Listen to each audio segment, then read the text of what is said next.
get us started. What's going on, everybody?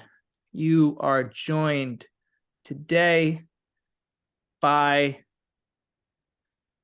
Master Signa Fried Chicken and free beer temporally. What goes better with chicken than beer?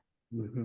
And today we're going to be talking about another kind of meat, pork. That's right. It's the pork loin ladder Yeah. by Edgar Allan Poe, one of his stranger stories about a ladder made of pork loins. And this little girl comes along and she's like, those could feed people.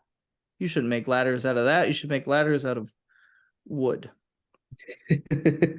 No, that's not what the story's about. It's the purloined letter. Purloined, for anyone who doesn't know, it's just a fancy way of saying stolen, Right. right? The Yeah. stolen letter. And this word voler, Which is I like to guess, in fly, French, right?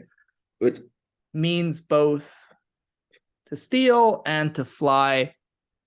And Lacan in this lecture is going to play around with that homonym a little bit, but we'll get there later on. Let's just jump right in. I don't think there's a great need to introduce this. It's one of the best lectures ever. yeah, Famous, by far infamous. pretty. Yeah. This one's famous. The Acree version is infamous for its difficulty. I will Yeah. confess that I haven't read the Acree version. Andrew, I think you might have read I've more I've depth read than that. it, but it's so difficult. It's really hard to even try to give a synopsis on it. I just know for the most part that the essay that's in the Acree was the text that Derrida tried to deconstruct and try to, I guess, for lack of a better term, say that there's like a ontologizing of a subject in Lacan's theory, but ultimately that's not the case because Which is funny because a lot of his interlocutors in these lectures, Manoni, Leclerc, they keep trying to call his bluff there and say, you just did it. You just ontologized the subject. It seems to me that the subject reappears, and his insistence on constantly finding new metaphors to represent his notion of the subject might come from the difficulties he faces with that same general reception that you get from Derrida, right? Of right. no, but you are ontologizing the subject. You are substantializing the subject, and he's like, no, I'm not, dude. Yeah. And it's something that you'll see Derrida, like, I mean, in his writings, like he'll come up with, I believe it's the term hauntology, which is like a play on words of like talking about presence and absence. But I feel like you could see Lacan doing something in a sense kind of similar, but just drastically different because as we talked off in the sidelines, someone like Derrida, though he deconstructs the text and says there's nothing with outside of the text, it's all within the text. It's like he's only focused on things within the structure in the play of signs, right? And so because of that, he's stuck into the symbolic. He may find traces, but ultimately he is going to be in the symbolic. Whereas Lacan, right, he does, as we're going to get in, we're going to talk about the symbol, the signifier, and its relations to these different symbolic orders and structures and movements. There's always that which escapes. And what is that? It's the real. It's something that is obviously profound on Lacan, and we'll see why in the progression of his thought, like what makes the real so, I mean, for lack of a better term, ironically substantial, even though it's not, but like substantial as a concept for his, theoretical framework. Right. The closure of the symbolic, which is in a sense absolute, doesn't guarantee its self-consistency. Right. however, and this is the difficulty of getting your mind wrapped around his notion of the subject as the symbolic being set in motion by the very thing. I don't want to call it a thing, but by the very point at which it breaks down. And here there's this just brilliant game of extending the metaphor of the subject to match different details of Poe's story, and he's able to find many reflections and resonances of his concept of the subject, not only in the overarching structure of the story, but also in his character analyses, you could say. Yeah. And we'll get to that.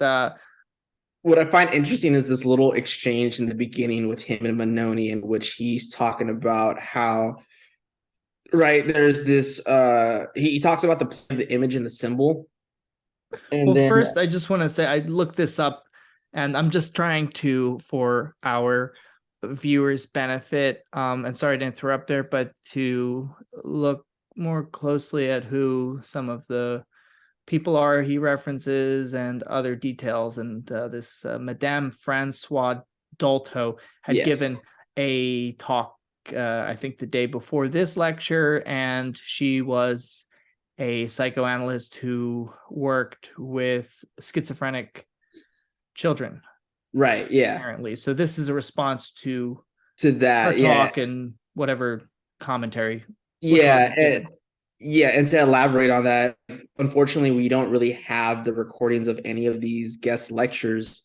But like, for instance, like most of these dialogues are usually piggyback off of a lot of seminars that are given prior to Lacan. So like, example, the Meno was really an engagement with what Alexander Courier gave during this time. And then Hippolyte gave one himself. Merleau-Ponty, of course, with psychoanalysis and phenomenology. So this is like another example. And again, to emphasize, we don't have, at least like from my knowledge, we don't have recordings of these seminars or lectures that were happening in this seminar.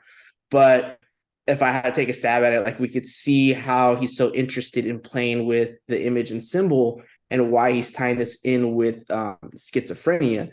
Because another person who was mentioned in seminar 1 who, you know, actually worked with psychotics and schizophrenics was Jung, right? And he points out again that Jung confuses the the symbol, you know, in the imaginary and symbolic realm. I'm not sure if he's like accusing this analyst of doing that, but he's emphasizing this interplay of the symbolic order and the imaginary, and how the symbol takes account, and then, or the imaginary gets accounted for itself in the form of the symbol. In which Benoni is saying, like, what bothers me is that you assimilate drawings, the graphics, to the imaginary. Now it seems to me that a drawing is already an obscure elaboration of the imaginary, right? And he's like saying that I did, you know, I talk about it and I didn't say that it was a drawing, which is already a symbol. So I find that very interesting, you know, in how he's kind of playing against the two, and yet there is a relation. And we can see how the image becomes a symbol. Again, how the ego can become a symbol with the term I or me. Right. Even the schemas, optical schema L, these sort of imaginary relations that do have a symbolic structure to it, but also in the way that we elaborate on it, or at least how he wants to map it out, right? Well, there are things that, like, we acknowledge as symbols, and then what we would commonly think of as totally submerged in the imaginary, that's actually symbolic. Right. Because like the way that, you know, the layman and like a sort of Joseph Campbell, bro, talks about a symbol. It's always like this. Oh, it's the Ankh, it's the cross, it's the Ouroboros, which are these transpersonal things. And yet, I mean, we could talk about how, like, in the Lacanian sense, his notion of the symbolic order or language is transpersonal, but it's not in this sort of antiquary image that holds so much history. Rather, it's just this transsubjective that both has, like, again, because we're talking about language, the Saussurian diachronic synchronic aspect, the way that it could play on language and it moves through time. It takes on a history of its own. But I think the difference is that one has to deal with, again, images, and the other one has to do with the way that it functions in set relations. Like, and that's why his thing of set theory is so important, that these symbols function with other symbols and create new orders. That's right? a really good distinction to make. And it shows how the symbol is a function and then the subject is a function within the symbolic, whereas the imaginary isn't all that deserving of attention, in the sense that an image and is just that, right? What he has to say about the rainbow, for example, it is just that. It's something that I've been grappling with for a while now, because it's might at first blush appear to be a kind of elaboration of phenomenology that he's exploring, but he really isn't all that interested in phenomenology, because all of phenomenology for Lacan, I would say for the most part, is reduced to the imaginary and focusing on the details of the imaginary, what makes an image an image. Well, he does that with the optical schema, but he's not all that interested in the specific contours of the image, because when you get to the structural, you get to the symbolic, and you also get to the structural and symbolic in as much as they are, let's say, vanishing. I don't want to just get to the vanishing mediator yet, but the structure itself, it's not something that a representation gives body to necessarily. Right. But like you're saying, the Exactly. relationality, this is the key word, I think, between forms. Yeah, and I'm gonna go off on a leg here, but it's like, and this is why, I mean, I'm not saying this is why, but I have this hunch that maybe this is a reason that Lacan flirts with a lot of theology and mysticism, despite him being, either, if you're Adrian Johnston fan, clever atheist, or if you're more of like a Chiesa or Boothby bro, then it's like an agnostic, an eccentric agnostic. But that, again, as you said, representation is totally something different compared to symbolic function and set relations. Like, there is the difference between the image of God and the word of God, and how the word of God seems to have certain customs and prohibitions that need to be enacted on with rites and rituals and certain times, settings. Whereas the image, maybe somebody doesn't connect with an image of God or a certain painting or Jesus on the cross, and yet some people may even disavow the fact that, like, oh, this wooden cross of like Jesus on the cross, like this wooden crucifix, it's made in China, right? But yet the symbolic efficacy of it has more potency, because in how it, as a sign or a symbol, a symbolic symbol, functions with other set symbolic signs. Does that make sense? Like, yeah, absolutely. I mean, that was a mouthful. No, I love that. That was because obviously an image can be, obviously what we're seeing in the crucifix is an image, but reduced to an image, it lives on in isolation. It's the fact that we are in this differential, oppositional network of signifiers, all of whom depend upon one another have any meaning. Right. They can't exist on their own, whereas an image it suggests to me something static. Right. But you said it right there, with one and other, but not just another, but and other, the big other that comes along within this network of signification. Right, which Yeah. yesterday I shared that Yeah. quote with you from For They Know Not What They Do. And we're going to talk about the big other in the next lecture, I think, or soon enough. But the other as the sense of there being a hidden meaning behind signifiers, but also the order of appearances that must be maintained in order to maintain the big other as something that is operating on its own, which it isn't, because there is no big other. Right. So yeah, let's table that for when we get to talking about the big other. I highlighted some phrases. I think we could kind of toy around with this format for a little bit moving forward, but there's so much here. And it really, these two chapters, Odd or Even and the Purloined Letter, they really do need to be read side by side. And this one really elaborates what's going on in the previous one. I don't think we need to go into great depth about the coin toss game. Right. We can kind of graze it. But one thing he says here that he doesn't in the previous lecture is the idea that the subject is the plus and minus. To be or not to be. And he has this idea of a wager. We talked about this in the last episode. The wager is what gives the game of the symbolic any meaning. But that's not to say that the regularity of the groupings as they are classified.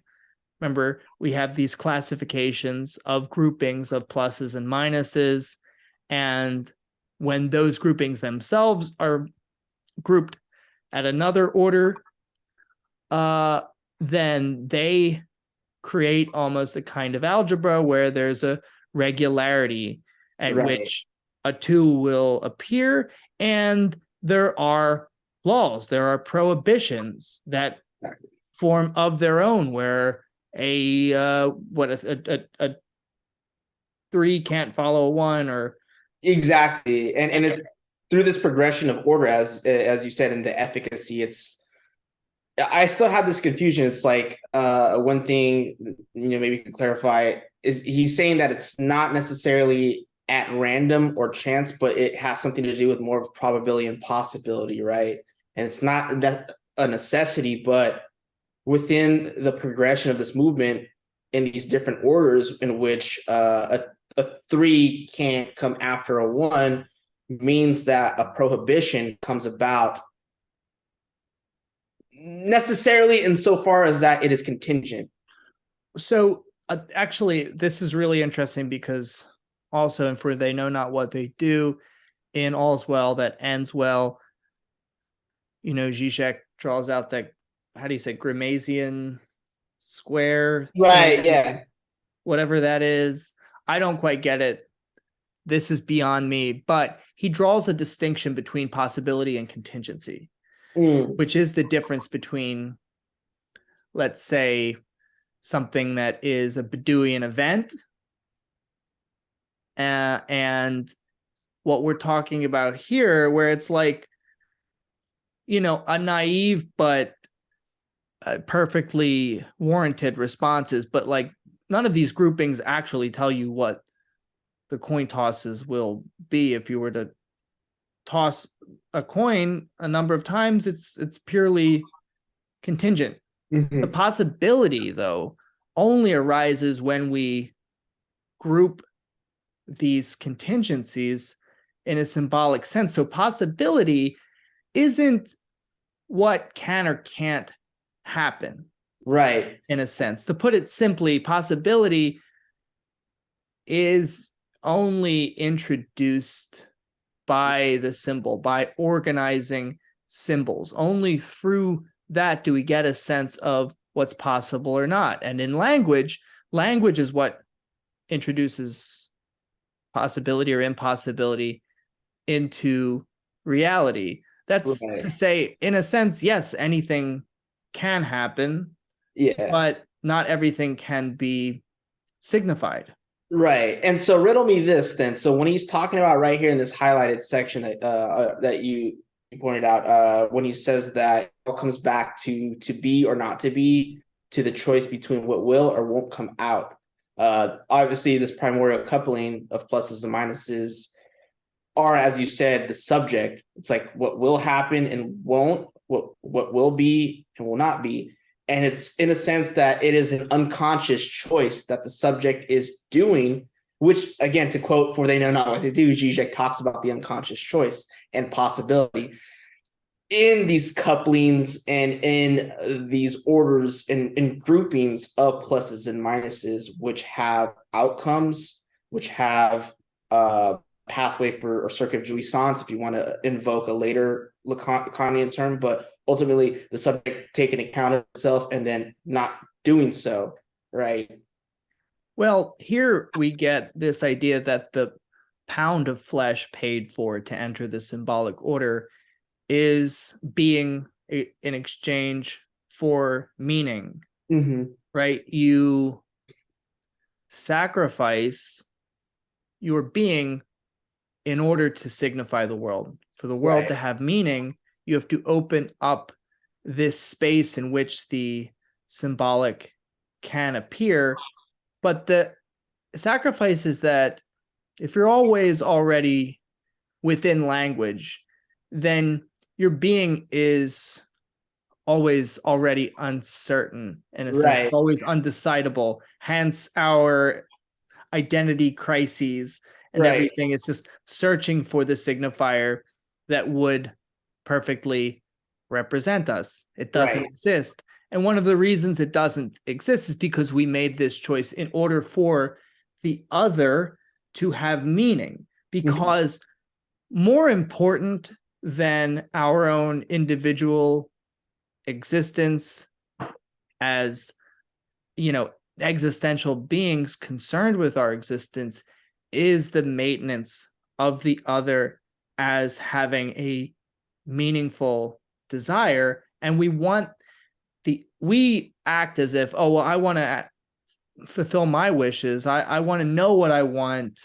I want to understand my desire. But more important than that would be that the big other is maintained as a truth, or as an other that understands its own desire. We need to believe that the other understands and is one with its own desire, or else everything falls apart. Right, because we can't come to the terms that the other is also barred, right? Exactly. That's the most traumatic. Right. And thinking about this giving up a flesh to be admitted into the symbolic is what we could say is that our human condition as lack is -1, right?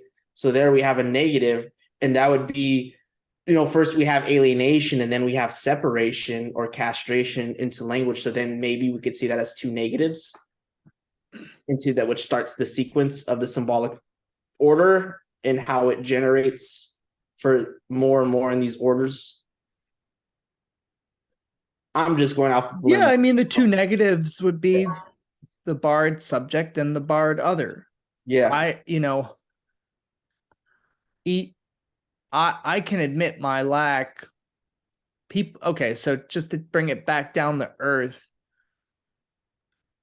being an adult, let's say, is to be able to admit your castration publicly, in a sense, right? Because it's like, unless you're super rich and can get away with anything, if you need to interview for a job, if you're dating, If you're in the world at all, just trying to get by, then you have to admit your castration all the time, Right.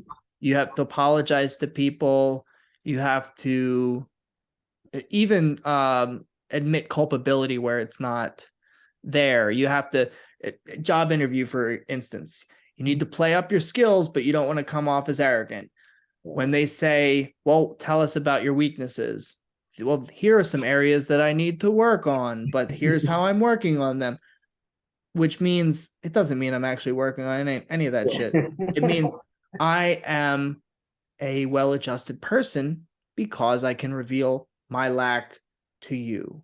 I can work under pressure. I'm adaptable. I'm willing to take on the task. I'm a hard charger when it comes to it. But also, yes, in the past, I haven't been as organized as I could be, but here are the measures that I'm taking. So it's like, this is the idea of kind of what he's saying here. He will bear the burden of its proof, the proof of this absence for lack of being capable of proving the presence, that you can never prove the presence of yourself. So you bear the burden of, I don't know exactly what it means by purveyor of this absence, but I don't know. Why don't you riff off of that? Well, like going back to like these just like down to earth examples, you could even see like how when we're kids, we're in the moment, but as we start to go to school and like, we're growing and we're just like, man, like I feel like adults have it much better. They don't have to go to school. They get to stay up late. And, I just can't wait to be old and have my own freedom. I don't have to listen to any adults. I could be an adult myself. And then like you kind of feel like a sense of lack. And then as you become an adult, then you're like, oh, God damn it. I freaking hate it. I have to pay bills. I got to go to work. Right. Just to realize, oh, my parents didn't have all that, they were lacking too. So then you realize the castration that was already there, but yet maybe you could say you disavow it because you still believe in the big other that's supposed to make you happy one day, because you're trying to not realize yourself like, oh, I need to find my own wishes. You're trying to realize what the other wishes for you, desires for you, right? Hence, desires is the desire of the other. Right. No. And then cookies for dinner right isn't all that appealing, although I guess some people do it. But I really like what he says here, basically, is like, the no pure game of chance exists. Instead, there's already the articulation of one word with another. What I take this to mean is that, like, this is not him saying contra Dawkins and materialists, like, no, there is a purpose, there is a direction, there's a telos to all of this. No, he's not saying that. He's just saying that a pattern emerges. Yeah. This system of prohibitions and allowances is realized in the game itself, but it doesn't mean that there's any end to it. Nor does it mean that it depends on us as the subject. Yeah. And it doesn't depend on us as an imaginary ego, which is what he got. Remember what he talks about earlier about how, which is when he first references Purloined letter, Dupont says that he apes the behavior of his opponent when playing the marble game, and that's how he gets into the head of the opponent, as if then the outcome of the game depended on his own psychological maneuvering, mirroring, in this sense, when the reality is, so long as there is this wager, so long as there is an investment in the symbolic, there will be this regularity, and meaning will emerge because there is an ego involved. But that's not the subject. Right. Yeah, exactly. Yeah. And it makes me think, if there is this pattern that comes about, I can't help to think of like Seminar 11 and the Fort Dog game, in which this pattern emerges of different objects being tossed and retrieved to what? To order what? A reconstruction of the scene, the mastery of a scene of the trauma or of abandonment of the mother, but you never fully master it. It's always undermining, because that's the goal of the drive in its enjoyment, is to undermine its own enjoyment. So that's why it's not like a telos, but it's not just crude scientific materialism of like a Dawkins or a Lawrence Krauss, where it's like, oh, it's just void, it's nothing, it's just random. We're all just bags of meat. And on a rock, in a space of dust or some shit like that. I don't know what they say. Yeah, no, it's interesting because it's like what I was thinking about was that on the other end of the spectrum from Dawkins, who believes in a kind of pure chance, pure randomness, you would have the gambler who has their strategy, their superstitions, and think that they have this system devised for winning, and that delusional gambler isn't far off from any of us who play any game or look for meaning in any system of symbols, because that's just a more pronounced and severe version of what's going on anyway, in the sense that not necessarily superstition, but the thought that words are organized for an end, Right. with an end in mind. But really, it's what he says here. If there is no question, there is no game. If there is no structure, there is no question. This is where the question at stake is retroactively put there. Yes, yeah. Almost like it is that mediator, right? And if the gambler has their own rule system that becomes superstitious because of this anticipation of it working over and over again, you can see the same thing in science. And I'm bringing that up because we keep mentioning Dawkins. He's our vanishing mediator. But in the sense that they have their own systems and laws, and them having some type of validity in certain probability, that then these systems and tools become superstitious as they evaluate themselves to a higher level. And then when you get something like the double slit experiment, in which, does it act like as a particle, as a wave? But then when we stop measuring it with the machine and we look at it, then it acts as a particle, a photon particle, rather than light. Then it's like, then how does looking at it count as measuring? Does subjectivity, or as they would say, consciousness, or the observer, have a role to play? And then you get in this paradox of light particle, or what is it, particle wave duality, and observation, right? And what can we even say about matter? And so that is not taken account of, because the order of precession doesn't allow for something like that to exist in that model. It's prohibited. Right. In that sense, the particle wave cancels itself out, not to play a trick on us so much as reveal what can't be revealed, in order for the ego to maintain its own the symbolic distance necessary for its survival. And that is what, I don't want to say underpins the ego, but I guess what the ego distracts from would be the subject in its pure relationality, right, as a kind of closed loop. And when we're always looking for the subject, we're always trying to understand how we're interpolated, by whom, how we should respond.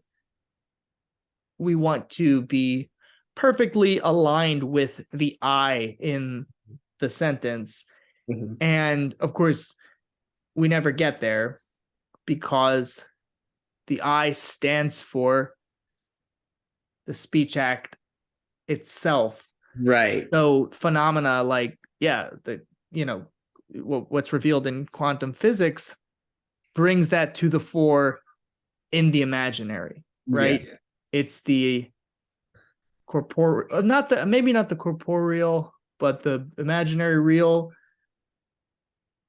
It's Right. the real that in this case confounds the image itself in a sense. Right. And well, what you were saying about the I as a speech act, it's like to say I am me, like I know myself. I'm myself. I'm me. Like, or I am I. Like, that secondary I negates the first.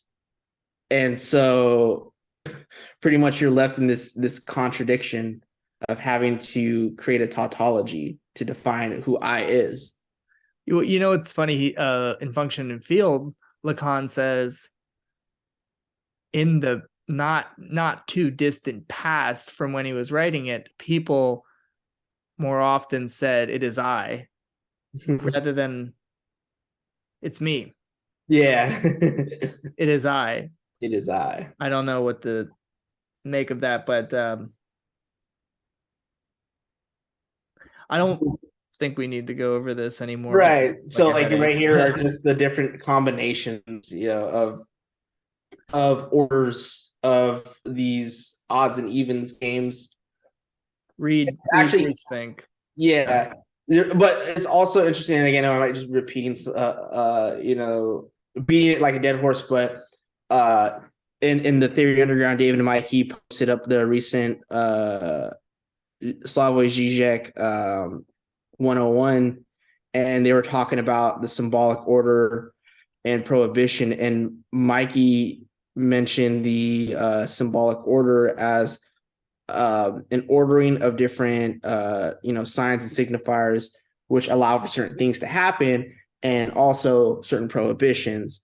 And all it is just means like not just like, oh, you can't do this, but just that the order and structure itself doesn't allow for these things to be taken account for. For instance, like he gives the example, like a game of basketball is made up of rules and settings and structures, and it doesn't allow for, two teams, like both teams to play with two, basketballs. There's only one basketball, right? Because if that were to happen, it would change the entire structure itself to add something like Right. that.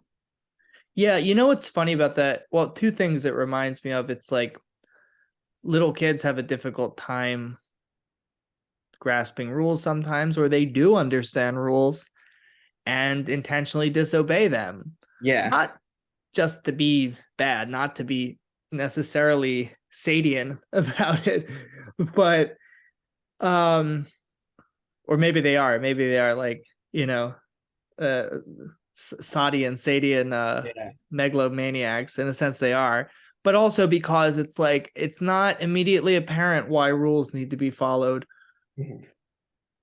It's hard to justify Yeah.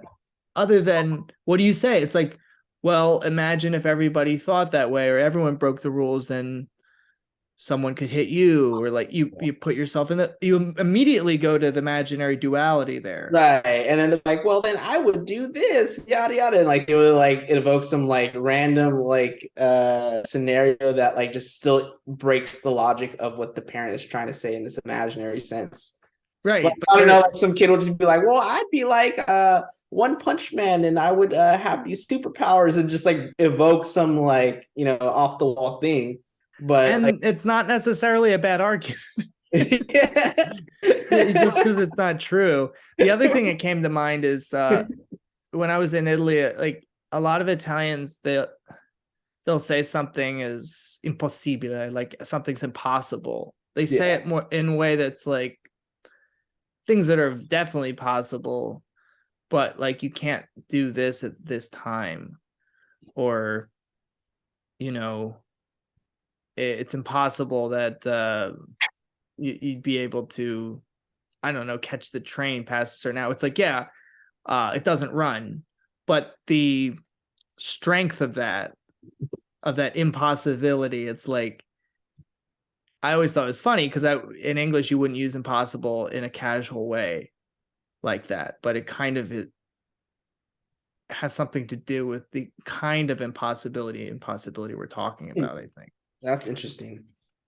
Um, But like, yeah, like that does make sense though. And maybe that does have to like to tie in with the way certain impossibilities occur within a given structure, and that's what is contingent. And it's like with these impossibilities, the main thing again that Mikey points out are these are deadlocks and contradictions, and so that is what constitutes the real, because the common notion is that, oh yeah, there's the imaginary and there's the symbolic, and what the real is something that exists before these two. And it's like, no, that's not the case.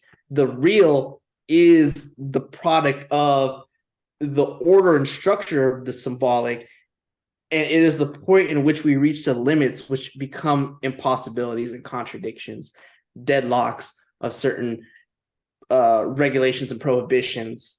right. That's exactly what the real, encountering the real, is in the symbolic order, right? Those gaps. That dovetails nicely with what I wanted to say about this statement here from the start. And independently of any attachment to some supposedly causal bond, the symbol already plays and produces by itself its necessities, its structures, its organizations. Reading Why Psychoanalysis by Zupancic this past week, she's fond of this one saying of Lacan, which I wish I could say it in French, but it's because it apparently doesn't fully translate. But there is but the cause of that which does not work.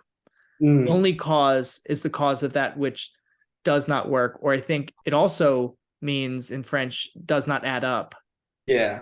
So that's interesting in the sense that what we are faced with here, and maybe not at this stage in his thinking, but definitely later on as the real evolves, is this idea that we don't have causality, but in the instance of something going wrong.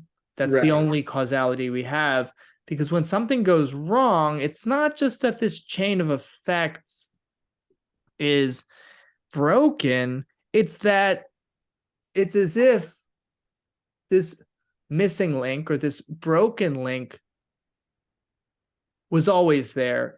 It disturbs the course of linear time.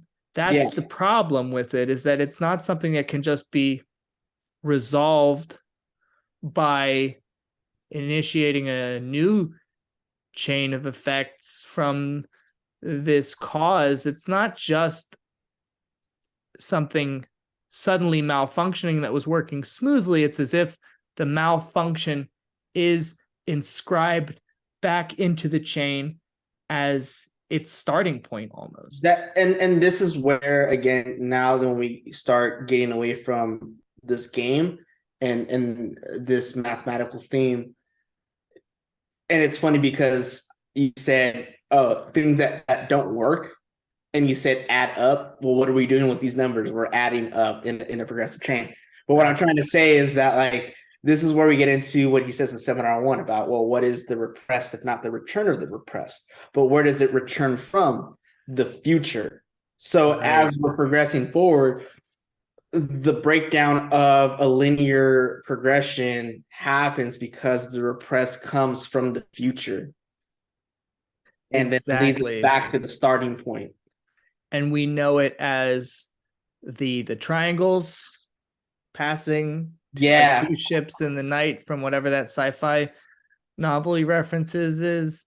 You see the effect before the cause. You see something fading away before the shape is discerned.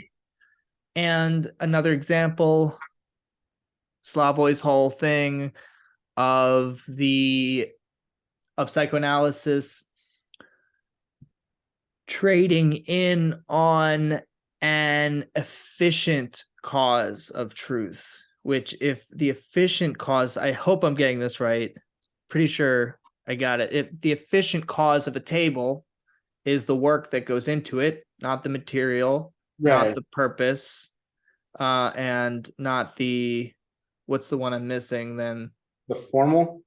Not right, and not the form exactly, but the work itself of analysis creates a truth that is neither at the end of analysis nor something that pre-existed the start of analysis, but is made to appear as if it always was. And once thought, once revealed, can't be unrevealed, can't be unthought, in a sense. Yeah. And there's a word for that, maybe it's a letter, a flying letter. Yeah. I really like what he says here too. This is brilliant. You know, that the game, that Dupin's dissimulation here in this game of figuring out his opponent by putting himself in the supposed mindset of his opponent, by imitating them or imitating their facial tics and expressions, is kind of a red herring, as if, oh, he's some genius and this is how he figures things out. No, he's smart, but the greatest folly is thinking that you have a way of distinguishing the understanding of the idiot from that of the intelligent man. So the smartest thing to do would be to play the idiot, right? Because it's like,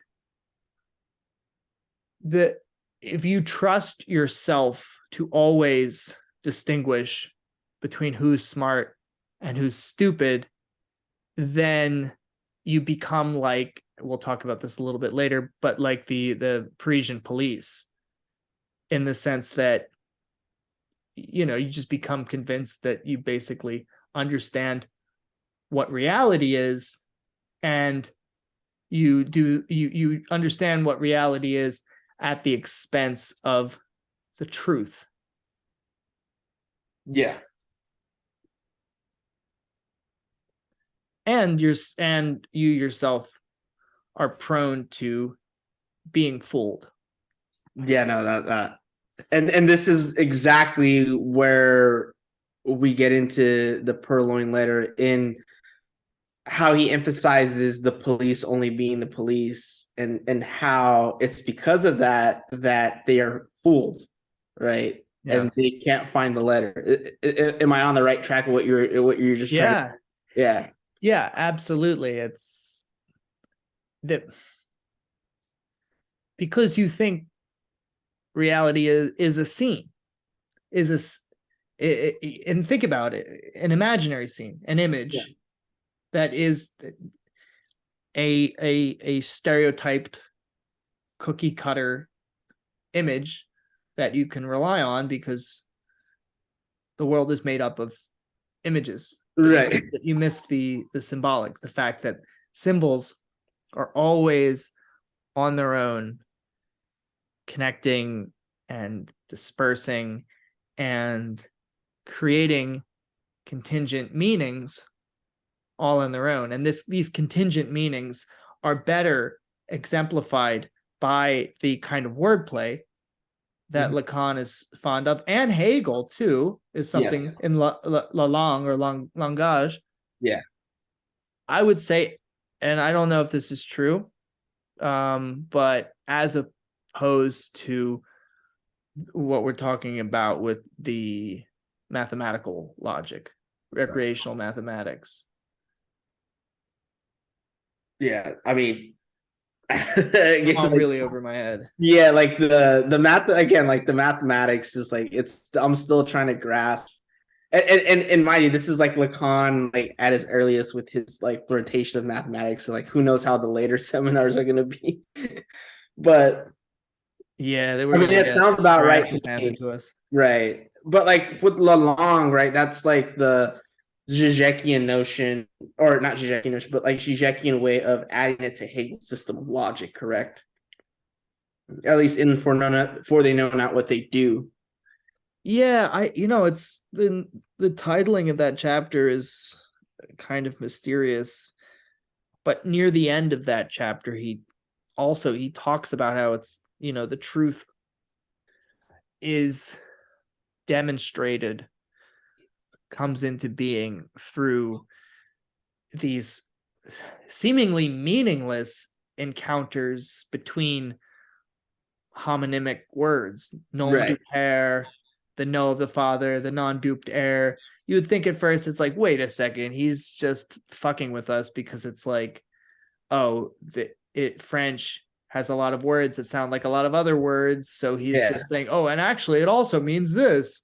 And it's like, really, it also means this too, in addition to that, or Yeah. but no, but that's showing his whole process. It's capturing how Right. the imaginary tries to seal everything shut in this way. Yeah. Puns, as he said in the previous chapter, I think it's puns that affect a subversion Right. of Yeah. meaning. That's why they're avoided. That's why we apologize for him, right? Sorry for the pun. No, No pun pun intended. intended. It's And that's funny too, thinking about it now. To even say no pun intended after making a pun is a sense of verneinung. So it is a negation. exactly, dude. Yeah. No, it is. It is. Yeah. It's negation. It's denial. Yeah, which is like, when you create, like, when two sign like signifiers like meet to create something like that in the speech act, you could see Verneinung going out, like coming in, because like it affects the perception of reality of the speaker, and it's like something that they can't integrate into their symbolic coordinates. And I don't know what page you're on in this, on the shared screen, but I just wanted to add, like, it's interesting how, when we actually start to get into the Purloined letter, when you start to talk about like the scenario, which I know you're more familiar with than I am, but I really like how he talks about how, the letter is changed with each character, and it brings out the sort of desire unconscious of that character itself. And we could see how maybe the letter being, well, he says right here that, like, we should take the last character of the dialogue, or the story, the fourth one, is the letter itself, who it's written by, right, as the subject. And so how it's encountered with another person, how that changes the sort of order equation, maybe, to use those terms, but mainly like how the subject goes to another signifier, and it changes the entire meaning, of the unconscious, to bring it back into psychoanalytic terms. Yeah, for sure. I mean, we're gonna dive right into all of that along the way.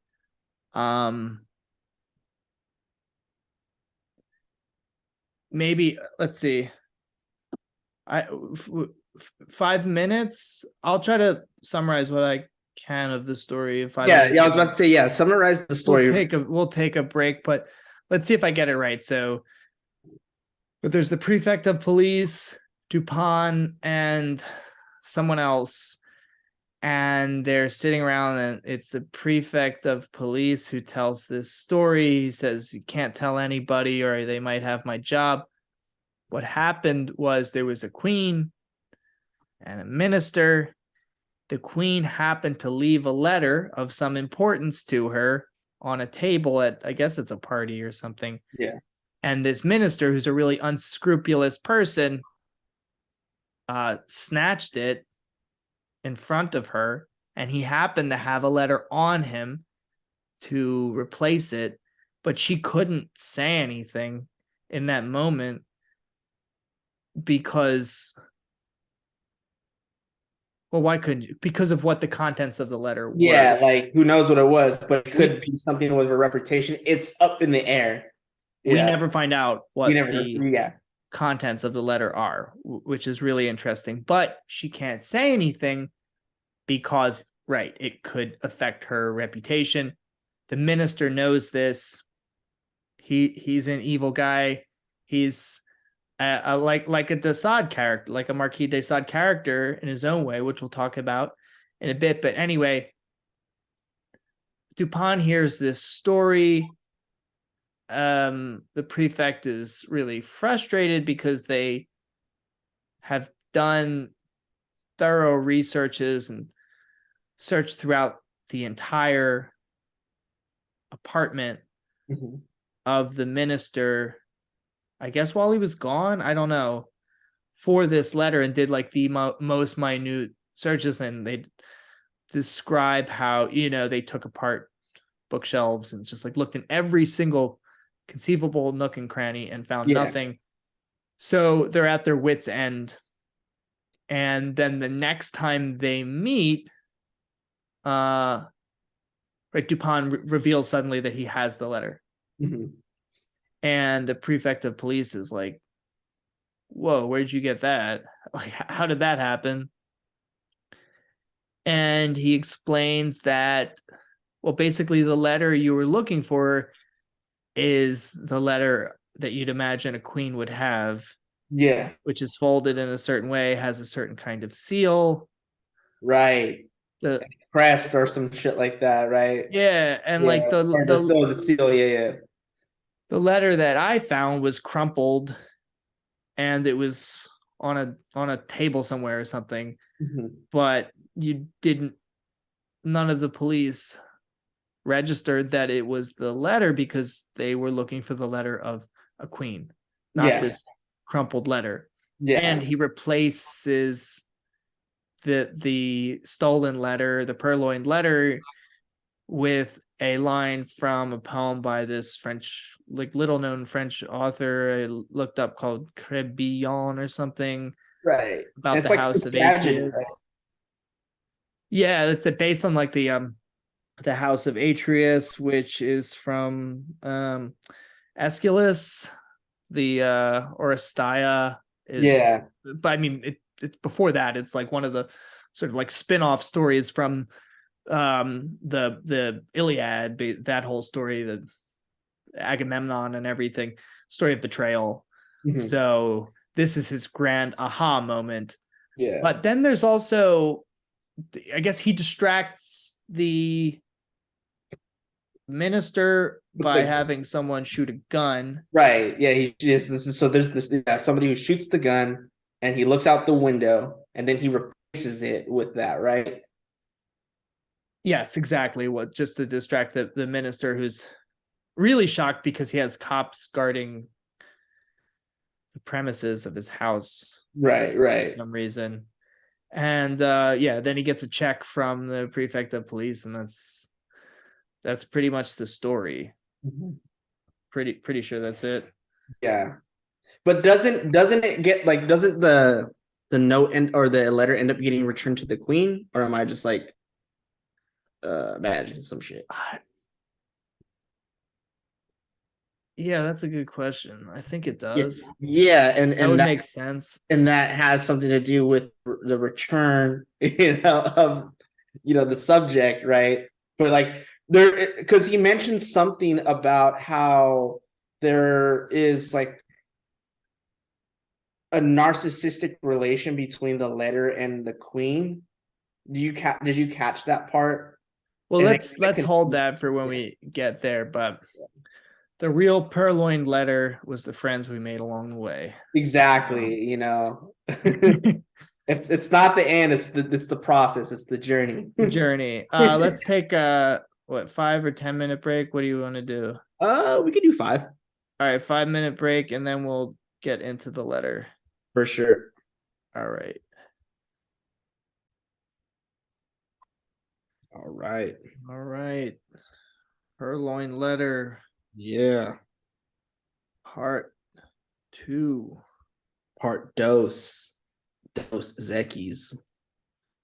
Dos Equis and the Purloined Letter. Mhm. We welcome all fan fiction.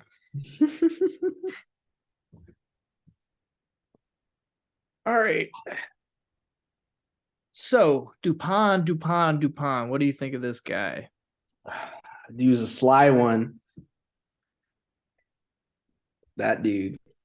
Heard he slings letters. He got charged for counterfeiting. Got a little over his skis.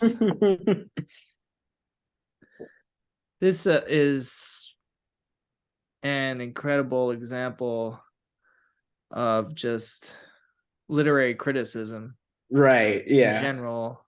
I mean, he goes deep. Yeah, definitely. You're talking about Poe himself, right? Well, I mean, Poe's a great author, one of the best, but it also like Lacan could be a literary critic, I think, in Well, another way. I've never really understood the literary criticism is like, is it critiquing or is it making an interpretation out of like a literary like work? Is yeah. Both, yeah. I mean, I've never been a lit bro. That's everything and anything. Yeah. There's a lot of disavowal in it because Yeah. the the hermeneutic itself Right. isn't always accounted for. Yeah. I But mean, here it is. It's because yeah. Lacan's Purloined Letter is probably like the dankest. Although Todd McGowan says that he could care less for Lacan's interpretation of Hamlet, and even Joyce. yeah. Having said that, this is great. I don't know that he gives any analysis of a literary text that could, compete with this one. This is just top notch, but Hey, elsewhere he gets a little fanciful. I loved his commentary of De Magistro, which is not really literary; it's more philosophy, but in a dialogue form. But that was good. Or his genius explanation, Nas's lyrics. Yeah, yep. Nas is like. That's in the Yeah. some untranslated seminars. Yeah. What's his name's got it on Yeah. lock, but On the album entitled "I Am," so it's like, well, what is that signifying? What's the I? The speech act. There you go. Anyway, let's see. So he's just pretty much summarizing the story here. And right here in this page is where you had mentioned how is it the cop or the minister that replaces Dupin's original letter with the tragedy, that French play, right? It's like a Dupin replaces it. Oh, Dupin replaces it, yeah. Yeah, as a practical joke. Yeah. That one day this guy will open the letter and find that. Although Lacan has something to say about the likelihood, right, of this character ever actually reading what's on the letter, because I guess he would notice from other signs that it's not the original letter, the purloined one, but the one that was replaced. Okay, here's where it starts to get interesting. There is also the imaginary scene at the end in which we see the enigmatic character of the story meeting his end, this ambitious character, so singularly etched out, of whom one wonders what his ambition actually is. Is he simply a gambler? He's talking about the minister, the purloiner.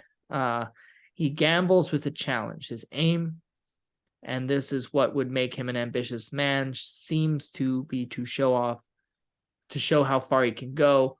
Where he goes is of no importance to him. The aim of his ambition is dissipated by the essential fact of its exercise. What does that make you think of?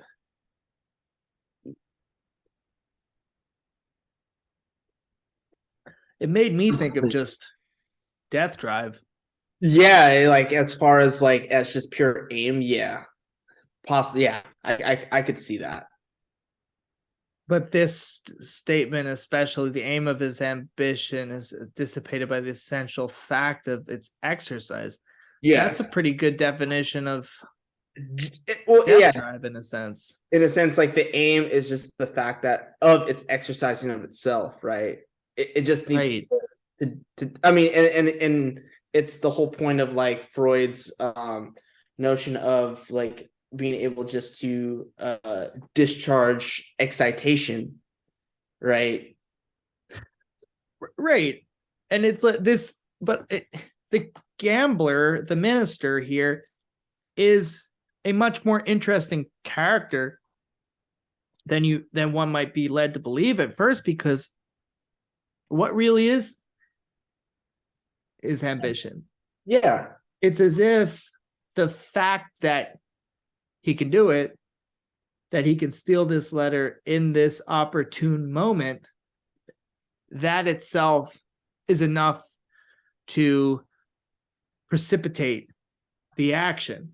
Yes, and create an order, right? To create an entire scenario, and it's like by pure like maybe possibility, maybe not chance. Well, he had the chance to do it, and he did it, but like the possibilities were also there, and then the series of events happened, which we could see correlate to the ordering of the game of odds and evens, of the coin toss or the marbles, right? These different orderings, and especially in Lacan interpreting this story, he talks about it right here and talking about like different scenes of the story, because he lists different characters in this page right here on 196, and then you're going like in the first scene there are 4 characters. Right.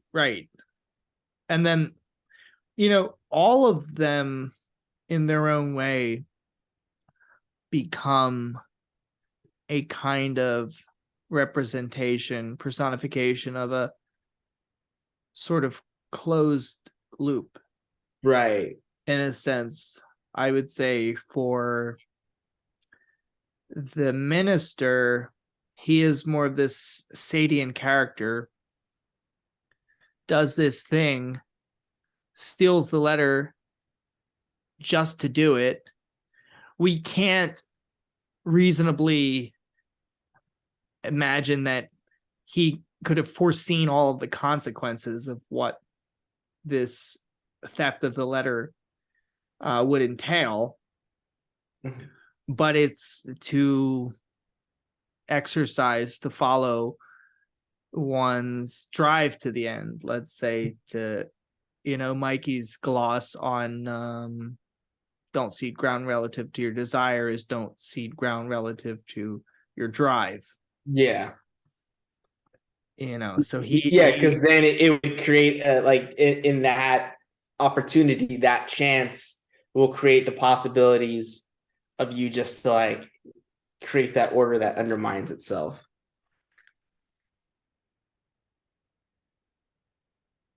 It's almost as if like anticipate that you will undermine yourself. Right. And then you can sort of almost not free yourself from desire, but and we're getting off topic. But yeah, sorry, you were saying there are these 4 characters. But it's not like we're trying to say, like, for instance, like the way these like 80s and 90s anti-weed commercials just like just one puff and your life is ruined.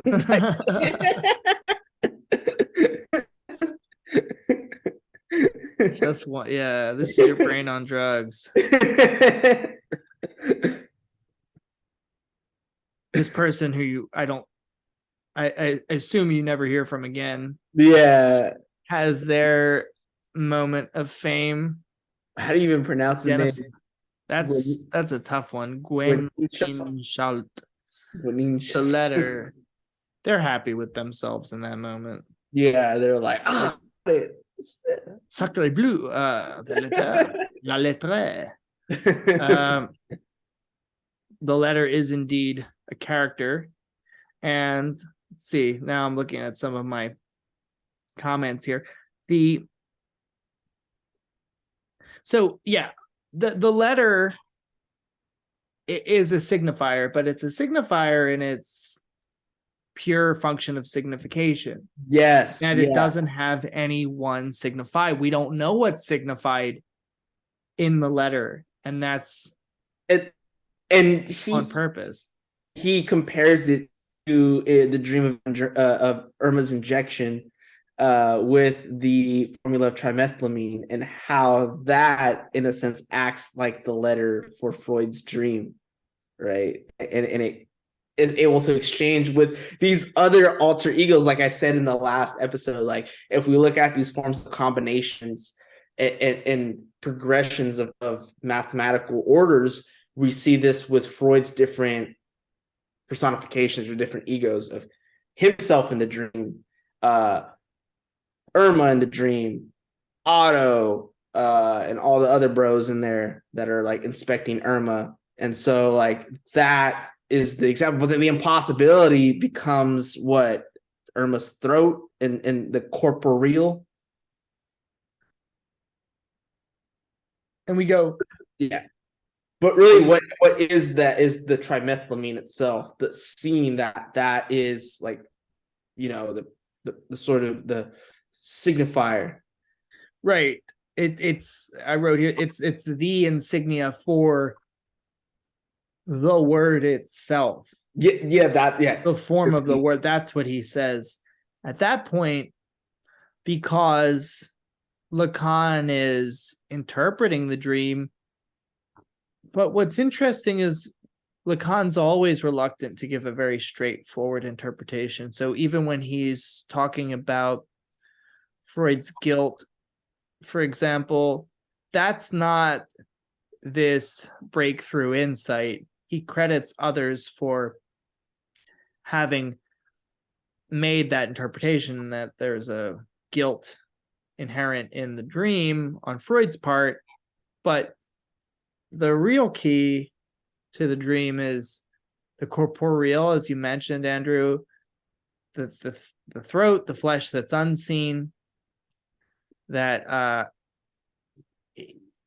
is just what it is in the way the rainbow is, but also this trimethylamine, which is the motif of the dream, because there are these trios in the dream, I think, but also stands for the form itself. Right. So it's very much like the letter. No, yeah, definitely.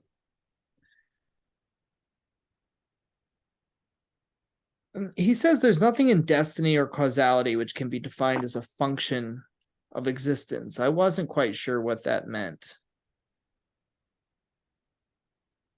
Existence in this sense. Well, yeah, he's saying that the tale of the Purloined letter signifies that there's nothing in destiny or causality which can be defined as a. So I think what he's trying to say is pretty much that, and since he's talking about destiny and causality, the traditional philosophical notion of causality, of cause and effect, being out there in the world, right? Like the sort of before Kant, like. And Hume, this teleological progression of necessity of like, oh, A necessarily equals B equals C. And the way like quantum mechanics will talk about it, like, oh, the Billard balls, right? So that and destiny aren't functions of reality. And we could see this with set theory and, let's just say, contingency and possibility, because of the way these orderings function. It's not that you just have a group of numbers. No, you have groupings based on the simple progression of addition in a structure. And then from there, we group them in a certain way that allows for the conditions of possibility to be Kantian about it. Yeah. And we already discussed at length possibility, what it means in this qualified sense. Yeah. Conditions of possibility.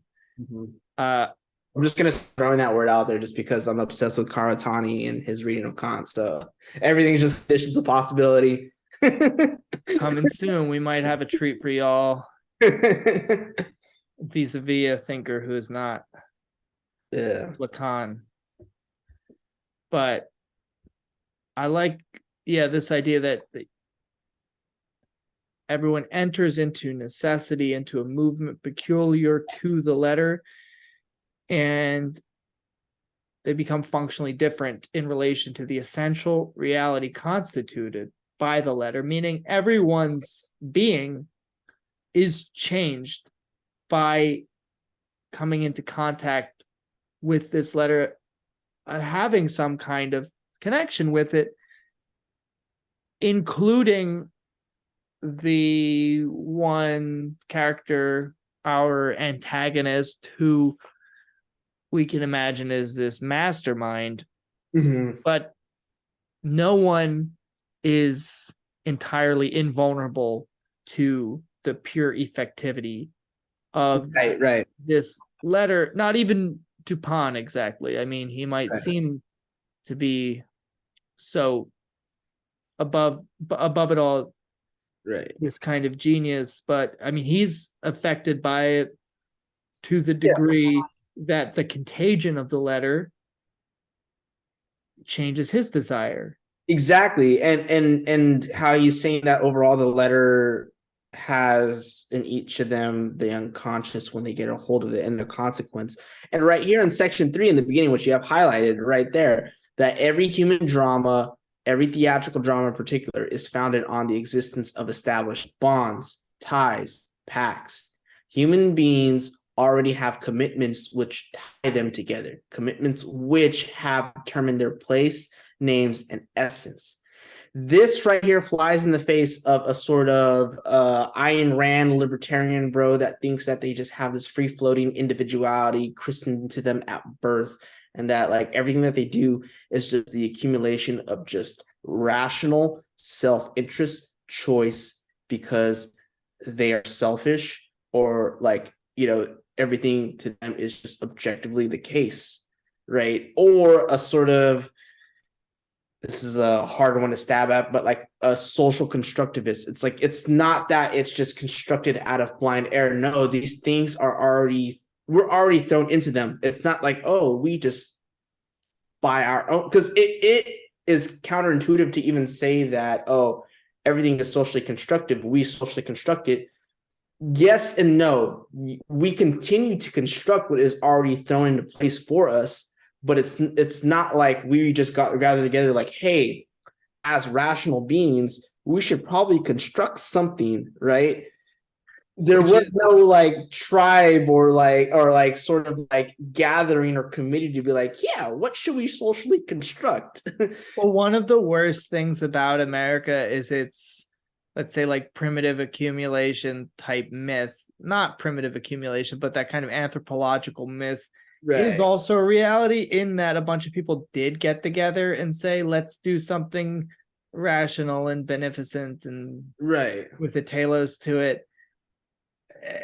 So it kind of short circuits that in a way that's really lethal, I would say, because it's a reflection into itself of the Right. moment that never occurs. It's like, the moment of the the violence that establishes the law is meant to be non-transparent in order Right. for the law to supposedly continue running according to Zizek. But life is, the violence is so much more inscribed in that the transparency in America of the moment of its own inception is like something we talk about all the time, the founding fathers. So it really happened. This moment that's supposed to be mythical did happen. Yeah. And I and don't and know if I'm my making any sense, but so my question to like these social constructivists is like, well, I want to question, how do we ground the faculty of construction, right? If we can, if everything is a social construct, well, and where in the socius lies the faculty of construction? Is it in the social order itself, or is it in the human? And then like, obviously we're not just isolated individuals.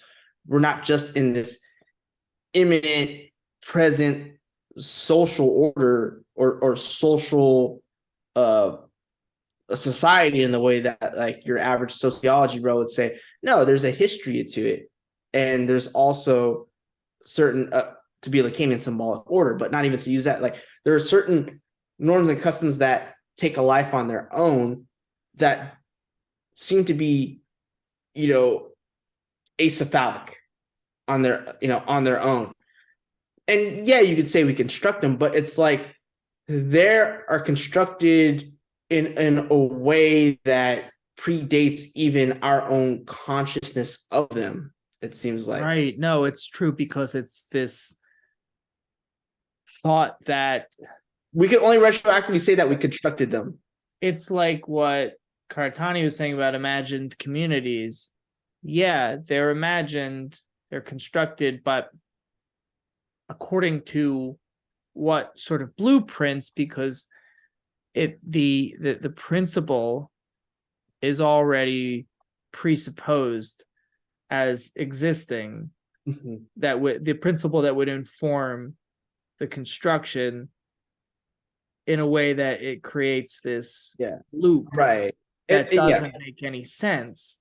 And that's the problem with this whole what you think is this reality is just a reified version of an abstraction based on a biased certain distortion, subjective distortion in your own, but it's patriarchy, the male gaze, I like this though. This really kind of blew my mind, like this idea of if you go to war, it is so as to know which treaty will be binding, when you would think it's the opposite. It's a nice, like, almost like Zizek'ian reversal here, where it's like it's not, you would think you create treaties to prevent going to war, but then you go to war to find out, all right, who really loves me here.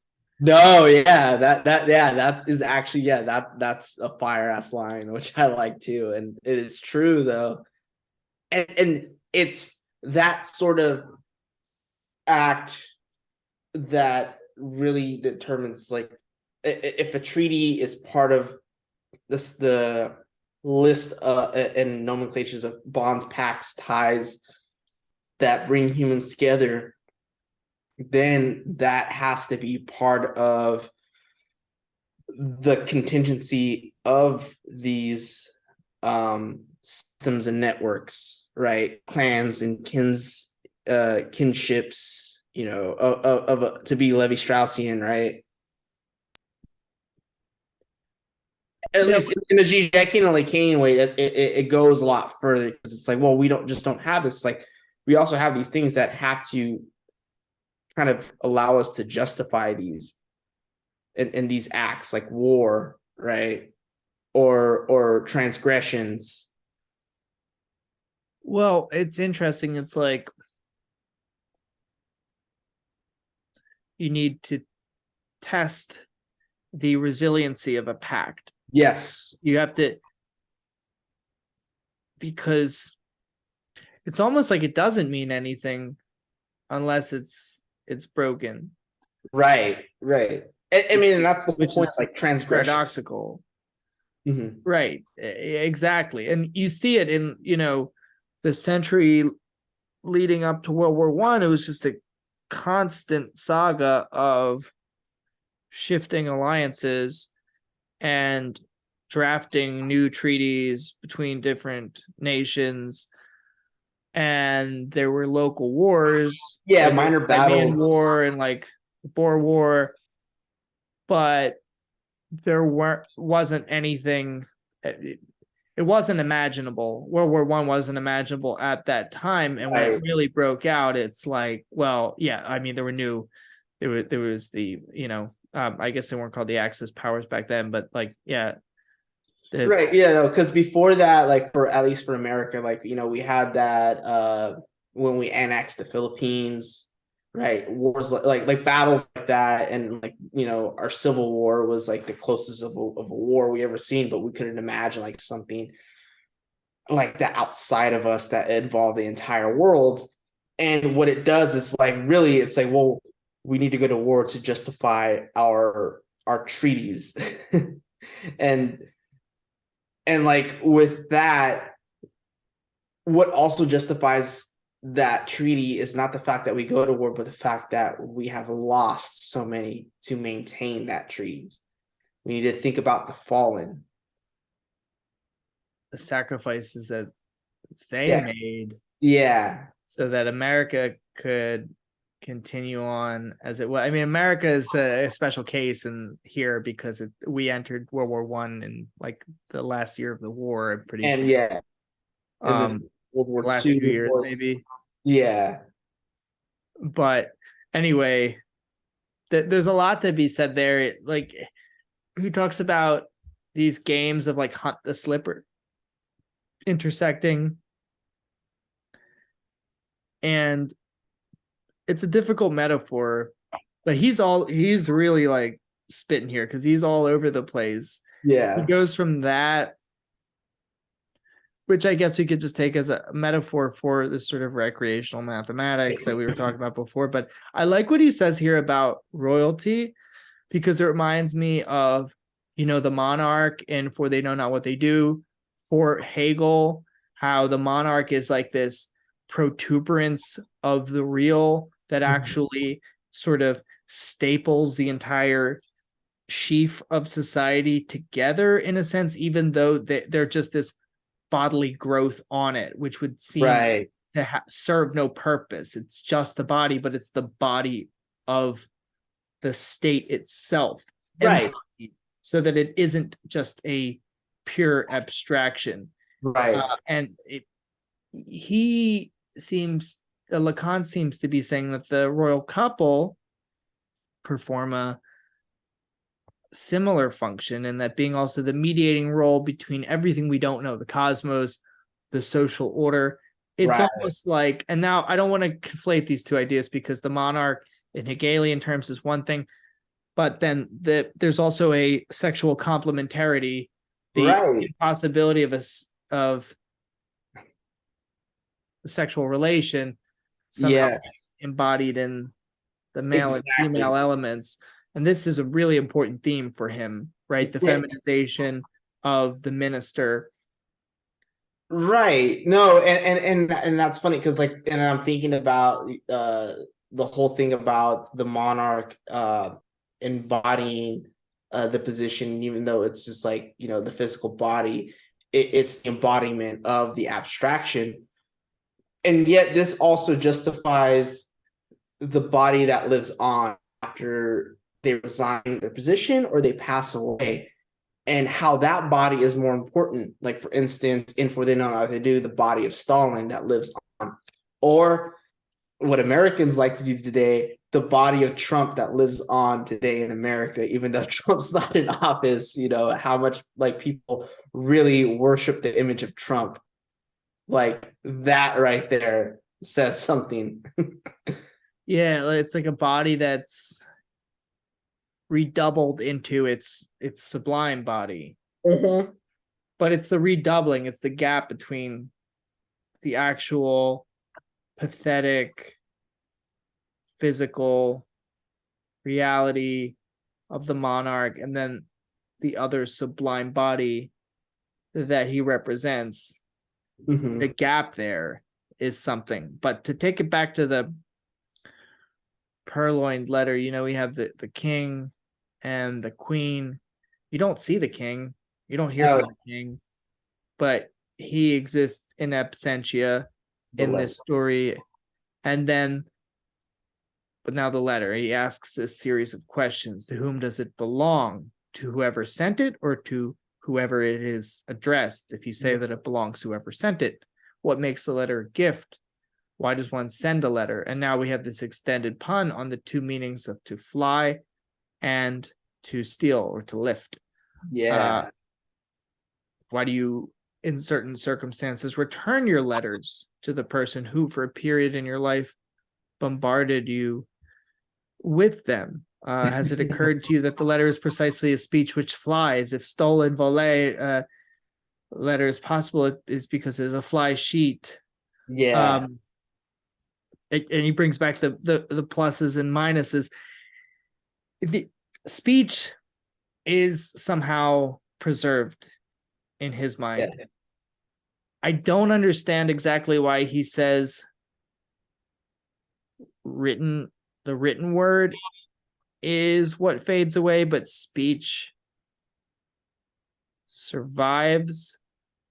This is like the reversal of Derrida, in which he says the opposite, that speech would be the repressed or fade away, and it's writing that survives. That's interesting right there. Really interesting, because it's like your words come back to haunt you.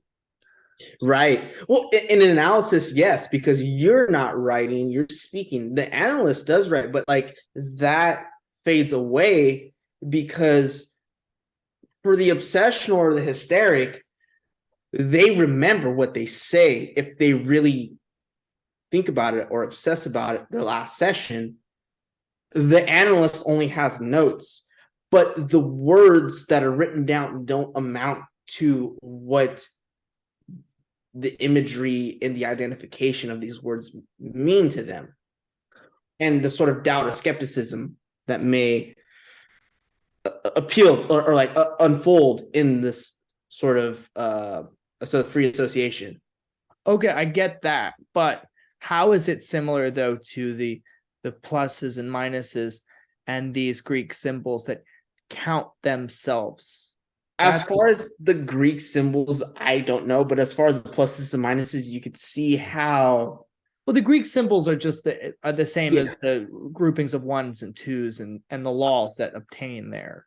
Well, again, then we have this obsession of speech and this ordering, right? Because an obsessional is all about order, right? All about rules, all about knowing things and obsessing over them, how things work. And in some cases, they can break rules to try to one up and have mastery, but it's only mastery insofar as they can mimic the analyst and the other and then feel guilt. But if there is like impossibility or prohibition, they can't bring themselves to do that. And if we talk about pluses and minuses, we can also think of it as what he said in the beginning, as to be or not to be. For an obsessional, it has to do with life or death. And so with that, trying to take account for itself, the misrecognition of the subject as the ego. But then parapraxis come about. That's where the speech act fails. You get the security of the ego as the because reward of what, in a sense, glues the world together for you. But what you pay for, again, the pound of flesh, is your being. Now, the difference here, what's fascinating, I think this is what he's getting at, is that speech remains, speech comes back to dog you, but the speech is not speech pertains to the speech affects the ego. Speech dissolves the ego. The letter, though, goes away because the letter isn't subject to subject. That's the word, the operative word there. The letter isn't subject to prohibition. So in as much as it's just a letter, so long as it's pure signifier, it's going to fly all over the place. Mm-hmm. And what is pure signifier but the subject, in a sense?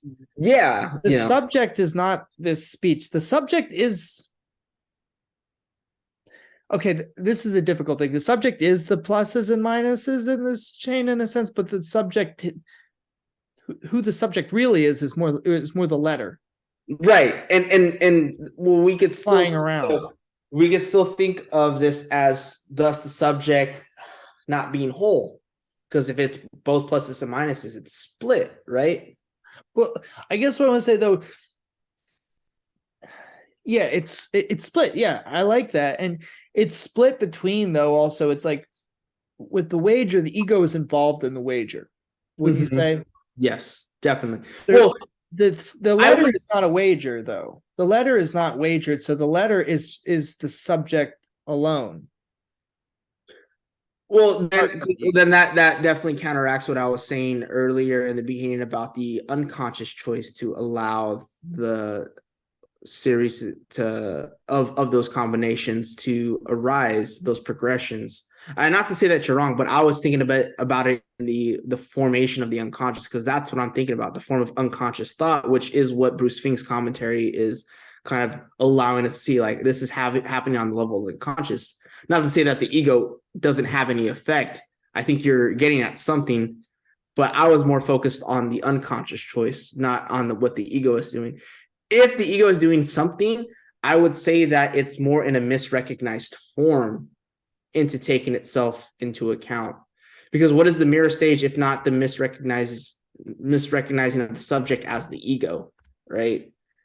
And I think, just to validate what you're saying, like, if we're taking this form that Lacan has given us into the clinic, as the obsessional, as the neurotic gets used to the clinic and the progression, they might want to take an account into things and seeing how the pattern unfolds, mirroring the analyst, trying to dupe the analyst, get one up, and be like, I caught your tricks. I know how you answer questions, and I know how you like to stop me when I do this. And right. Notice how, like, when I notice that I have this tick when I'm speaking, and I notice that you stopped writing.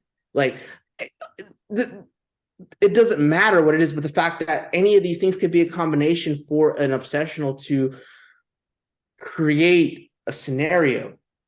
And I think what he's trying to get at is, like, you need to watch out for this, because, like, the point is to not get lost in this and to try to mirror this person back, because then you get in this imaginary rivalry in which, what we were talking about, it's like when the parents, like, well, what if a kid hits you back, yada, yada, yada, or like, Mom, why is the sky blue? Well, the sky is blue just because it is what it is, type thing.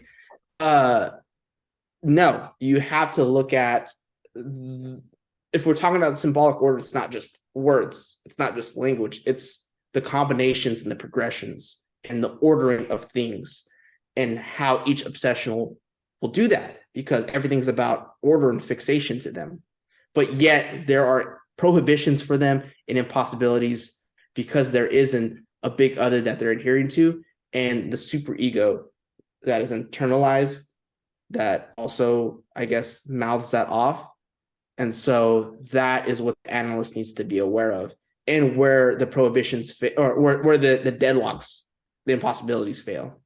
Okay, I just think that, right, because the nature of unconscious thought, the unconscious being structured like a language, is shown by the groupings of coin tosses, these laws of the regularity of the appearance, the regularity that emerges through these laws of these symbols. That's like unconscious thought. But the Purloined letter, on the other hand, is seems to be a wildly different kind of form, in the way it flies around, and it represents the subject, wouldn't you say? And then I would it say has an effect on the unconscious, this chain letter that we're talking about. But the subject and the unconscious are not synonymous. Definitely not. So, like, obviously the subject is in a, maybe we could say, a repressed part of the unconscious, but we can see how the letter gets not only swapped for a false letter, but it's like, with other people, it's like a false letter is getting swapped for the subject. So we could see the ego misrecognizing itself as, because it seems like the subject is trying to always take account of itself. but it's always getting taken accounted for in a misrecognized form in these ordering insofar as the speech act and the mediation of the ego can, because this is what it seems like empty speech is doing. But empty speech does break down because empty speech is a failure versus full speech. But full speech, as far as early Lacan goes, is an immediacy, a revelation of a primordial truth, a primordial symbol of what though?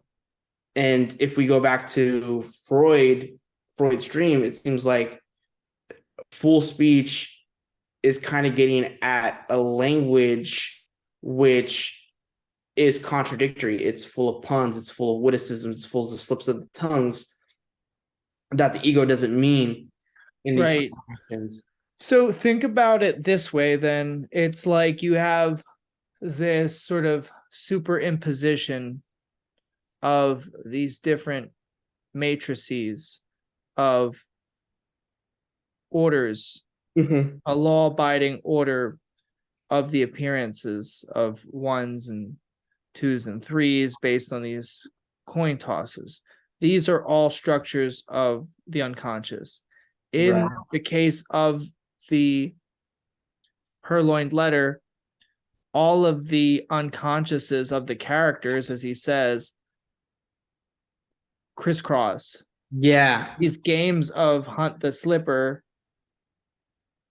crisscross because the letter itself, because it has no content, because it has, for the time being, no real destination and no exact sender, it brings all of these unconsciouses to intersect at different points, and that is the subject right there. No, and relationality. You said it right there though too. Like, that's cool that you tied it in when you said crisscross. What was one of the subtopics of the Verneinung essay, or the commentary of Verneinung, but the crisscrossing of linguistics, the crisscrossing of language. And so in this phenomenon, we could see that happening. And again, these contingent formations of like a pun, of the meaning that is forced out through that pun. It's almost just like a parapraxis, just like a slip. It feels insulting. It feels embarrassing. What's the term that Leclerc like comes up with in one of his like clients that like he's like really proud of?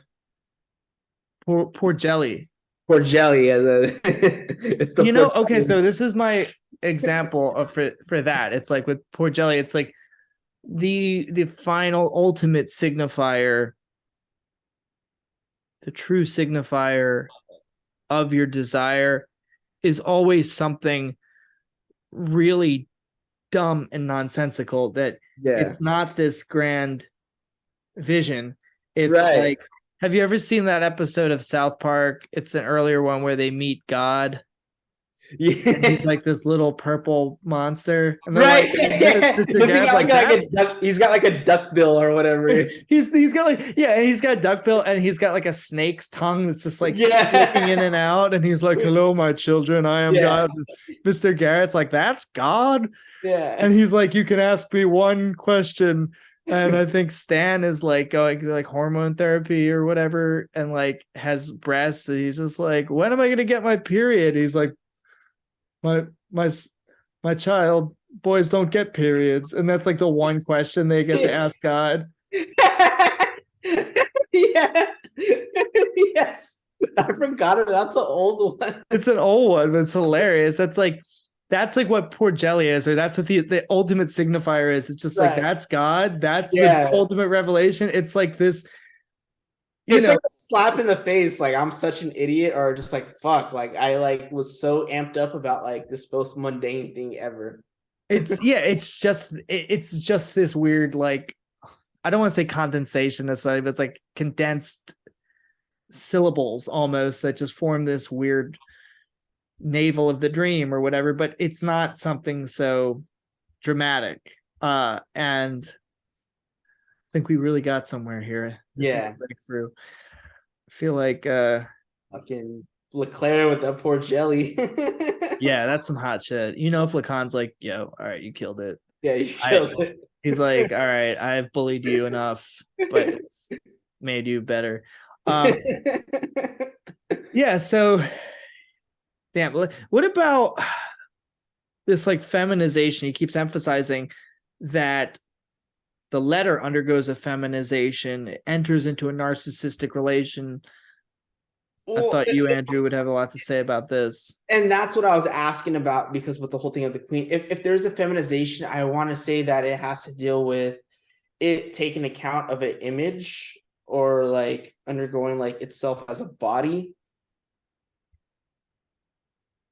And I mean, again, who knows what he means right here? But when we talk about hysteria for Lacan, even though anybody could have hysteria, he really emphasizes hysteria in the woman, right, or in the feminine, because of the emphasis of the body and locating enjoyment on the body. So if there's this narcissistic relation, it has to do with a body, and not necessarily like a flesh human body, but just like to take itself in account as an imago of unity that becomes feminized. That's what it means. Why feminized? I don't, again, like I'm shooting on a leg, and maybe if I had to take a stab on it, it has to somehow align with feminine jouissance as sort of this holistic enjoyment that lives outside the castration, especially. I don't think he had a Yeah. concept of that yet, though. Yeah, and then again, like I mean, he mentions jouissance in Seminar 1, but it's like nothing like Seminar 7. And He definitely didn't have any idea of like something like feminine jouissance at this point, though. I think it has to do with, I think it just has to do with passivity. maybe, yeah. Yeah. Or insofar as it has to deal with the queen, maybe, if he's talking about the queen. But then the letter's feminized, and then he says, like, who else is feminized? The minister's feminized by, it gets obscure here. Yeah. And there's some funny moments. It's something to think about. I'm gonna, yeah, like that's that, like when it's like Here he says, what does this mean? Say that in order to be in the same position vis-a-vis the letter as the queen was, in an essentially feminine position, the minister falls prey to the same trick as she did. So right. Okay. Dupin, well, here's what's interesting. Dupin also does not cede ground relative to his desire, in the sense that he also follows through on the very form of an ambition that dissipates itself in its exercise. That, like, he seems, you would think, because of the narrative game that's being played, because of the sort of reflectivity here, the like mutual reflectivity, that, oh, Dupin's the good guy, and Dupin, because he does in a sense enact a kind of justice by returning the letter, but he's just in his own way as perverse as the minister, because what he doesn't have a dog in this fight either. Right. It's just like the minister doesn't have any good reason to steal the letter, so he's just as perverse in his own way, but he does have more of an aim, in the sense that he wants to get one over on this minister, who is shown to be himself cunning and unprincipled. It's principles themselves that make a person kind of slow and exactly. And now that I'm right? thinking about it, yeah, and the way that he feminizes himself, it has nothing to do with jouissance or anything. It has everything to do with pacts and symbolic roles. The queen is supposed to be a feminine position. And if she's supposed to have this letter in this way where it's folded, it has this seal, then of course that it's a feminized attribute of what the role of being a queen is. And that's what the minister thinks But what the minister fails, because he feminizes himself in that sort of idealization of what a queen is supposed to be, doesn't recognize that the real letter was the crumpled up one.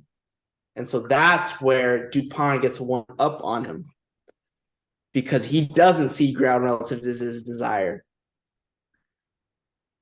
But the minister's the one who did the crumpling up of the old letter. I thought she did. The queen? Yeah, I thought like the letter that was on the table was wasn't. No, really, he replaced it with a letter that happened to be on on him. And as I understood it, he crumpled it up because I think that the minister was clever enough to know that the police only see things one way. Oh yeah, so they are, again, there's this sort of master slave thing going on between Dupin and the minister, in that it's like, what did Dupin say at the beginning? When I play this game of odds and evens, I assume the expression of the person I'm playing against. In this case, he knows that the minister is not an idiot. Right. But I mean, even if I was wrong on that, I still feel like maybe that what the feminization is on trying to anticipate the queen's role as being just only a queen. And then where Dupin gets a one up on him. It's not just that, like, oh, Dupin's the one who sees the truth as hiding in plain sight. He sees that the minister knows how to hide something in plain sight. Yeah. Because he knows what a letter is. And I could be getting some of these details wrong, but the minister, as clever as he is, it isn't clever enough to question an appearance in this way. Yeah. I don't know. He takes the appearances as given. But then that in that opportunity, because like if he sees an appearance, he sees an opportunity, but he never questions that opportunity. He sees the opportunity, right? Because smart enough to disguise the letter as just an ugly letter, right? And know that the police wouldn't see it. But he's not smart enough to, well, what he thinks that the police are doing their job in protecting him, but doesn't think that another outside activity would get one up on him. Right. He doesn't think anyone else, because he is more clever than most. Yeah. In that he can see what Lacan calls the truth.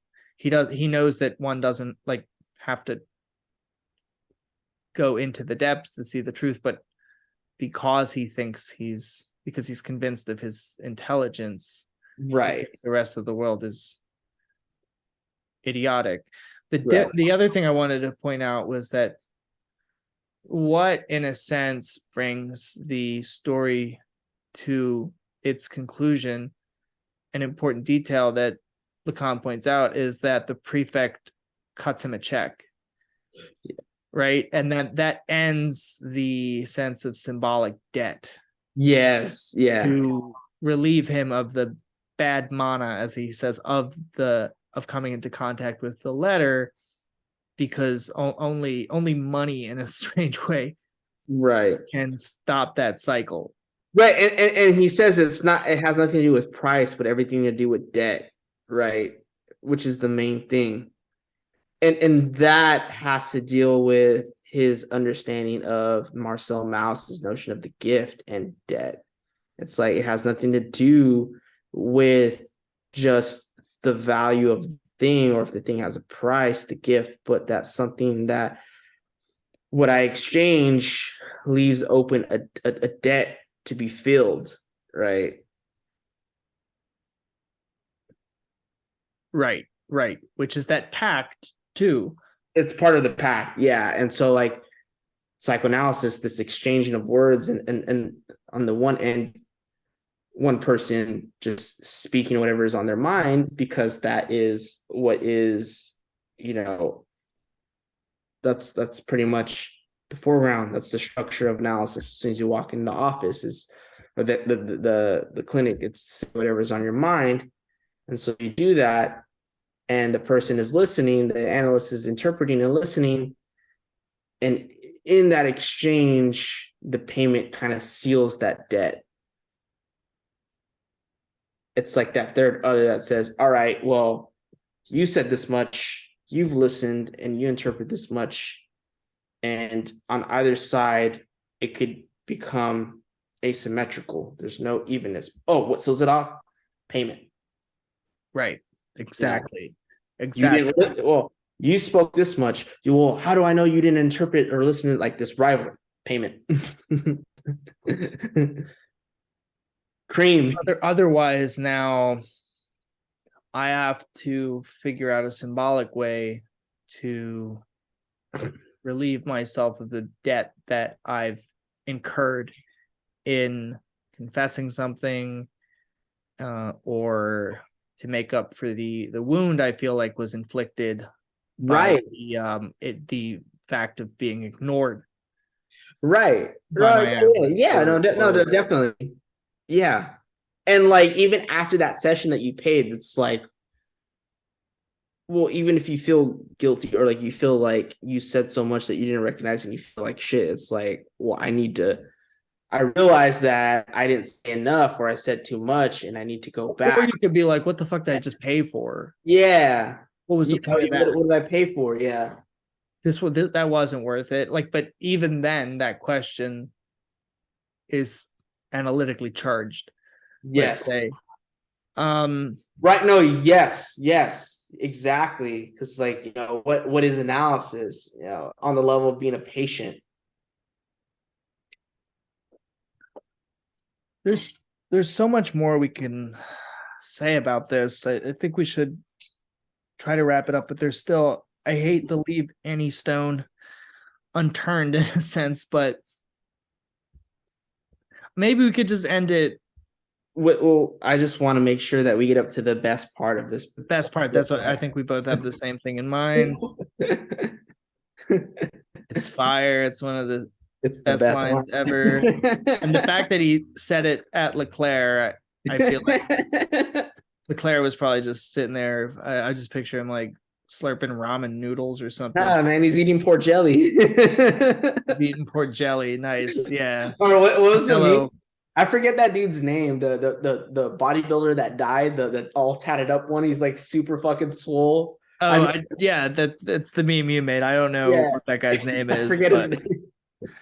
Yeah, he was like an roided out guy ever. Yeah, he's an influencer like back in like the early 2010s before like YouTube influencers were a thing. Eat your Dasein. Eat your Dasein. Leclerc. That's so fucking good. Though. That's like kind of want to call the channel, kind of want to name the channel that, but I don't want people to think we're talking about phenomenology. But well, I think in the sense that eating Dasein goes beyond phenomenology, right? Exactly. Because this is the subject as cause, right? Exactly. Because your Dasein is what you're being in the world, your subjective placement, that is, you're always focused on the specific object. Phenomenology is always hooked to something localizable. Your consciousness is regional. The ontic cannot be fully separated from the ontological. It's being there. Yeah, it's being there and note bracketing things that you can't comprehend at the moment with just the limitations of your sensibility, your intuition, your understanding and cognition. But that comes with time. But it's still on the, you know, for Lacan, it's on the level of the imaginary. Now, as far as for like more broader phenomenologists, that's for another time. But for at least what Lacan is trying to say as phenomenology, you know, what I think he's saying here is the letter does return does reach its destination. A letter always reaches its destination. In this case, it's this ironic phrase from the poem that the minister may discover one day. But he says something interesting, that he would have to push the paradox of the gambler to its limit of madness for him to take out the letter, which would suggest to me that he would already maybe notice, or why would he, I guess, why would he ever check if the letter was, no, would he check that the letter was stolen? Is there any indication that the letter was stolen again from him? I don't know. That's what why would he? The idea is he'd have to be crazy to take it out of its envelope to read these lines, though. Well, if he noticed that the queen looked at him, would he doubt it? Like, and really her not saying anything, but also him, like, because he was never really, well, besides like Dupin having the real letter, like the minister himself wasn't under investigation, right? Or was he by the police, or was it Dupin? Because they were looking for the letter. I was getting confused with it. Yeah, so I mean, yeah, it is interesting. I beyond my like level of comprehension to know what could possibly make him second guess. I don't know if he's going to be arrested or not for what he did, but the idea is that if he actually went to check the letter, it's like he is truly sadomasochistic. Yeah. In the sense that he wants to be fully erased. It's like when you truly, this is subjective destitution in the sense where you eat your design.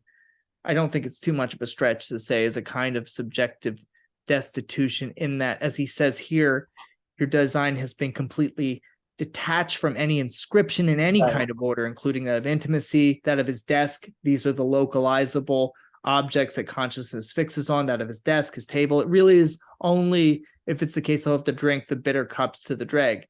Drinking the bitter cups to the dregs is the ultimate realization that the drive always reaches its aim. Death drive always reaches its aim, which is the letter always reaching its destination, in that you'd really have to love failure.